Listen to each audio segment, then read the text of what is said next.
सभी श्याम प्रेमी भक्तों को जय श्री श्याम। कैसे हैं आप सब? उम्मीद है सब अच्छे होंगे। प्रेमियों, आज हम आपको बताएंगे कि एकादशी व्रत के क्या फायदे होते हैं, कैसे करना चाहिए, क्या विधि होती है।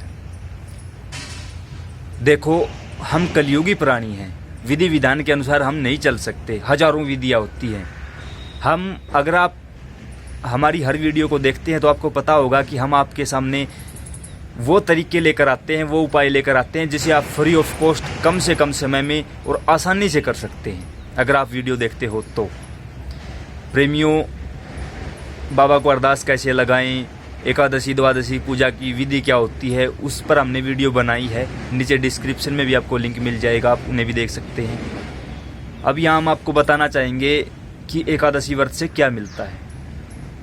एक बार एक बहुत ही धर्म प्रेमी राजा हुए राजा अम्बरीश, जो कि एकादशी का व्रत करते थे। उनका नियम था कि वो एकादशी का व्रत करेंगे और किसी ब्राह्मण को, संत को, महंत को, पुजारी जियों को या किसी गरीब को खाना खिलाकर फिर भोजन ग्रहण करेंगे। उनका यही नियम था।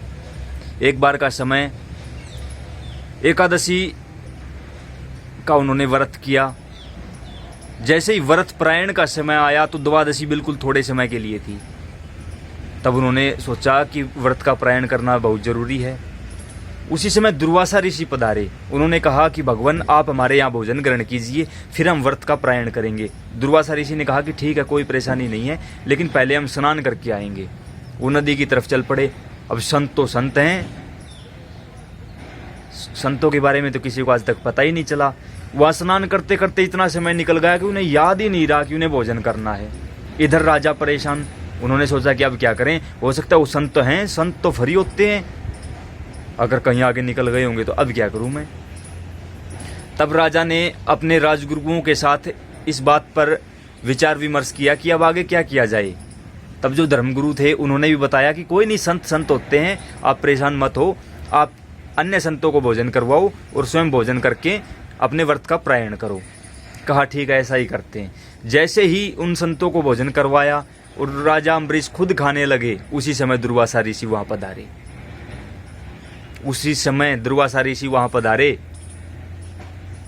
उन्होंने कहा कि अरे दुष्ट, पहले मुझे बोलता है कि पहले आप भोजन करो फिर हम भोजन करेंगे, और अब मेरे बगैर तूने भोजन भी कर लिया।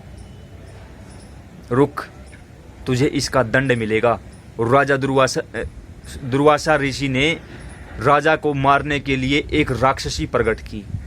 जैसे ही राक्षसी ने राजा को पकड़ने की चेष्टा की, उसी समय वहां श्री नारायण भगवान का सुदर्शन चक्र प्रकट हुआ और उस चक्कर ने उस राक्षसी को खा लिया। उसी समय चक्र दुर्वासा ऋषि के पीछे। अब दुर्वासा ऋषि आगे आगे आगे आगे, चक्कर पीछे पीछे। चलते चलते सबसे पहले पहुंचे ब्रह्मलोक में, श्री ब्रह्मा जी के पास। तब श्री ब्रह्मा जी ने कहा कि देखिए दुर्वासा, हम आपकी सुदर्शन से रक्षा नहीं कर सकते क्योंकि हमारे पास सुदर्शन का तोड़ नहीं है। आप यहाँ से चले जाएं, अन्यथा हमें भी परेशानी होगी। वहां से दुर्वासा ऋषि पहुंचे कैलाश धाम। कहा कि प्रभु, आप ही रक्षा कीजिए, आप तो सर्वज्ञ हैं, सर्वस्व हैं, त्रिभुवनपति हैं। तब त्रिभुवनपति भगवान शिव मुस्कुराए और कहा कि हे प्रभु, आपकी बात सत्य है, लेकिन सुदर्शन का तोड़ मेरे पास भी नहीं है, तो क्या करूं। कहा कि उनके पास जाइए जिनका सुदर्शन है, हो सकता है वही आपकी रक्षा करें। श्री राम वैकुंठ पहुंचे दुर्वासा ऋषि। श्री नारायण भगवान से कहा कि अपने अस्त्र को रोको। तब श्री नारायण मुस्कुराए कहा कि प्रभु, आपकी बात सच है, मैं इस अस्त्र को रोक सकता हूं, लेकिन ये रुकेगा नहीं। क्यों नहीं रुकेगा? जब आप रोकोगे तो रुकेगा ये। कहा नहीं। क्या आपको क्या लगता है, आपके साथ साथ पूरी दुनिया को लगता है कि भगवान तो आजाद हैं, कुछ भी कर सकते हैं? लेकिन प्रभु, मैं आजाद नहीं हूं। अहम भक्त पराधीन है, मैं मेरे भक्तों के अधीन हूं। और ये सुदर्शन शुरू से ही राजा अम्बरीश की सुरक्षा के लिए वहां उसके घर पर पहरा देते हैं।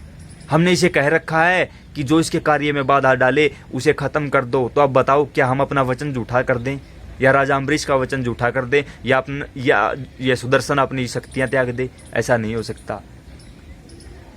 दुर्वासा ऋषि ने पांव पकड़ लिए भगवान के और कहा कोई तो उपाय होगा। कहा एक उपाय है। क्या?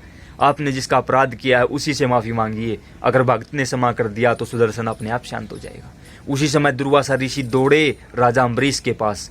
कुछ संत ऐसा बताते हैं कि जब राजा के पास महर्षि दुर्वासा पहुंचे उस समय राजा अम्बरीश अपने द्वार पर खड़े इस प्रतीक्षा में थे कि कब महर्षि दुर्वासा दोबारा आएंगे। मतलब उन्हें पता था कि उन्हें वो दोबारा यहाँ आएंगे।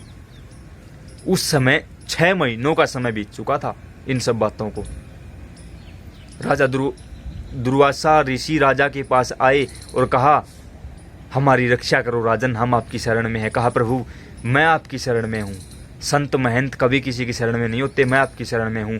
और राजा अम्बरीश सुदर्शन चक्र के आगे हाथ जोड़कर खड़े हो गए और कहा कि अगर मैंने जिंदगी में कभी भी एक बार भी एकादशी का व्रत सच्चे दिल से सच्ची निष्ठा के साथ किया हो तो हे सुदर्शन शांत हो जाइए। उसी समय सुदर्शन शांत हो गया। उसी समय महर्षि दुर्वासा हैरान थे कि जिसे त्रिदेव मिलकर शांत नहीं कर पाए उसे एक भक्त ने शांत कर दिया। उसी समय स्वयं ब्रह्मा विष्णु महेश तीनों प्रकट हुए और कहा, राजन आपकी परीक्षा चल रही थी, आप परीक्षा में पास हुए। यह फल होता है, यह फल है एकादशी व्रत का। आपके द्वार पर कभी यमराज नहीं आएंगे। जो प्रेमी एकादशी का व्रत करते हैं उन्हें लेने के लिए यमराज नहीं आते, यम भगवान नहीं आते। उन्हें लेने के लिए स्वयं श्री नारायण आते हैं, स्वयं श्री नारायण भगवान आते हैं, मेरे श्याम आते हैं, लड्डू गोपाल आते हैं, स्वयं किशोरी जी लेने आती है उन्हें। उनकी जगह कहीं नरक स्वर्ग में नहीं है। नरक स्वर्ग तो बिल्कुल छोटी छोटी बातें हैं, वहाँ नहीं है उनकी जगह। उनकी जगह गोलोक में, साकेत धाम में, बैकुंठ धाम में, शिवलोक में, शिवपुरी में, कैलाश, ब्रह्मलोक, वहाँ जाती हैं वो जीवात्माएं, जहाँ जाकर कभी वापस लौटना नहीं होता। प्रेमियों, जहाँ जाकर कभी वापस लौटना नहीं होता। अब हम आपको बताते हैं कि एकादशी व्रत की विधि क्या है। कोई विधि विधान आप फॉलो मत कीजिए, कोई ज़रूरी नहीं है। आप क्या हो यह बात आप अच्छी तरह से जानते हो। बस आप ऐसा करें, एकादशी के दिन सुबह उठें, जल्दी उठें, स्नान आदि से निवृत्त होकर हो सके तो पीले वस्त्र धारण करें और भगवान के सामने बैठ जाएं, जोत जलाएं। बाबा श्याम के साथ साथ हनुमान जी महाराज की जोत जलाएं। हो सके तो मिट्टी के दिए लें और जिस आसन पर आप बैठे वो आसन थोड़ा मोटा होना जरूरी है। ध्यान कम लग रहा है तो उस आसन पर लाल कपड़ा बिछा लो, अच्छे से ध्यान लगेगा। आप व्रत करते हो तो उस दिन भगवान का भी व्रत है, ठीक है। आप व्रत नहीं करते तो उस दिन भगवान का व्रत नहीं है। अगर आप करते हो तो उस दिन भगवान का व्रत है। उस दिन आप भगवान को केले का भोग लगाएं, ठीक है। बिल्कुल आसानी से मिल जाएंगे, केले हर समय उपलब्ध रहते हैं बाजार में, बिल्कुल आसानी से मिल जाएंगे। पहले आप जोत लगाओ, जो अपनी धूप होती है वो लगाओ। घंटी बजती रहनी चाहिए साथ में, छोटी सी घंटी होती है ना, वो घंटी बजती रहे। जोत लगाओ, धूप लगाओ और भगवान को केलों का भोग लगाओ और कहो, प्रभु आज मेरा भी व्रत है, आपका भी व्रत है, हम दोनों व्रत रखेंगे साथ में। और जब मैं फलाहार करूंगा तब आप भी फलाहार करें। दिन में जब आप फलाहार करें किसी भी एक समय, हो सके तो आप 2 से 3 बजे के बीच में फलाहार करें, क्योंकि यह सही टाइम होता है। उसी समय फिर भगवान को भोग लगाएं। बीच में आप चाय पानी पी सकते हैं, कोई परेशानी नहीं होगी आपको। और जैसे ही व्रत कंप्लीट हो, एकादशी कंप्लीट हो, तो आप व्रत का पारायण करें। द्वादशी को आप व्रत खोल सकते हो।